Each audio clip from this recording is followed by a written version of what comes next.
Welcome you to the last and conclusion lecture of this course.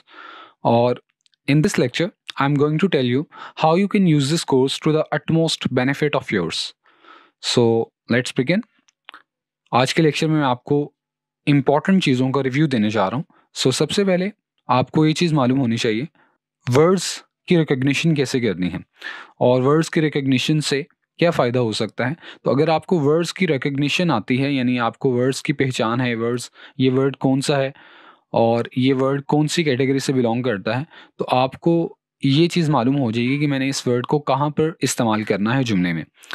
जो nouns होते हैं वो नेम्स को कहते हैं, और नाउन्स जो होते हैं वो जुमले में या सब्जेक्ट या ऑब्जेक्ट इन दोनों पोजीशंस पर आते हैं.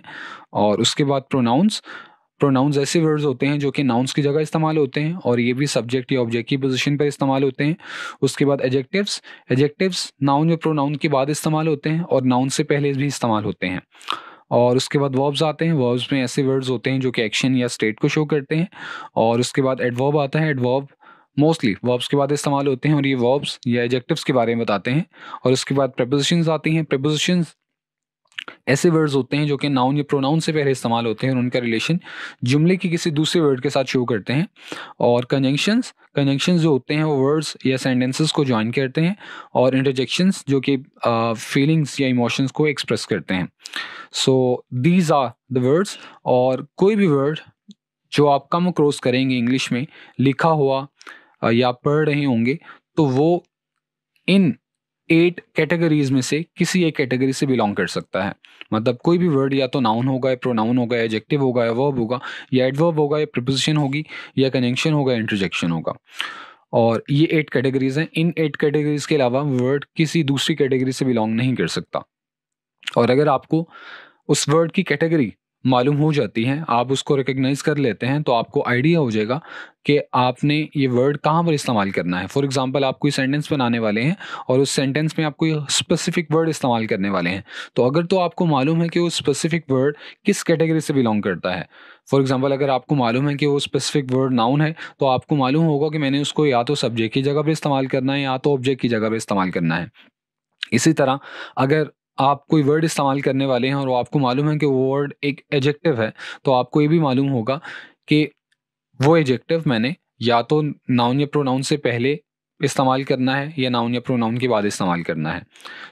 This is how recognition of words will help you to understand where to use which words.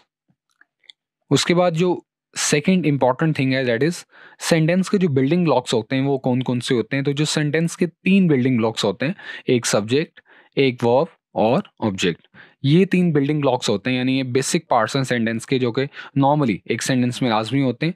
और इसके अलावा जितने भी वर्ड्स होते हैं एडवर्ब और इसके अलावा मज़ीद जो वर्ड्स होते हैं वो हमेशा एडिशनल पार्ट्स में शुमार किए जाते हैं. और उसके अलावा जो बेसिक पैटर्न्स होते हैं सेंटेंसेस के वो ये होते हैं, या तो subject to verb. Subject to verb तो एक सेंटेंस में लाजमी आएंगे. इन दोनों के बगैर सेंटेंस कंप्लीट नहीं हो सकता. उसके बाद या तो सब्जेक्ट वर्ब और उसके साथ ऑब्जेक्ट आ सकता है, और सब्जेक्ट वर्ब आखिर पर एडजेक्टिव आ सकता है, और सब्जेक्ट वर्ब आखिर पर एडवर्ब आ सकता है. और ये बेसिक पैटर्न्स होते हैं जिनको आप इस्तेमाल कर सकते हैं. और उसके बाद एडजेक्टिव सब्जेक्ट हो सकता है, मतलब सब्जेक्ट से पहले आप कोई एडजेक्टिव ऐड कर सकते हैं, क्योंकि आपको पता है कोई जो सब्जेक्ट होता है वो मोस्टली नाउन या प्रोनाउन होता है. उसके बाद आप वर्ब यूज़ करेंगे, और ऑब्जेक्ट भी मोस्टली नाउन या प्रोनाउन होता है, तो उससे पहले भी आप कोई एडजेक्टिव ऐड कर सकते हैं, और आखिर पर आप एडवर्ब इस्तेमाल कर सकते हैं कोई. ये बेसिक पैटर्न्स होते हैं जिनको इस्तेमाल करते हुए आप सेंटेंसेस बनाना सीख सकते हैं, उनकी प्रैक्टिस करना शुरू कर सकते हैं. और जैसे ही आप इन बेसिक पैटर्न्स पर ग्रिप हासिल कर लेंगे, तो आप एडवांस्ड पैटर्न्स की तरफ जा सकते हैं.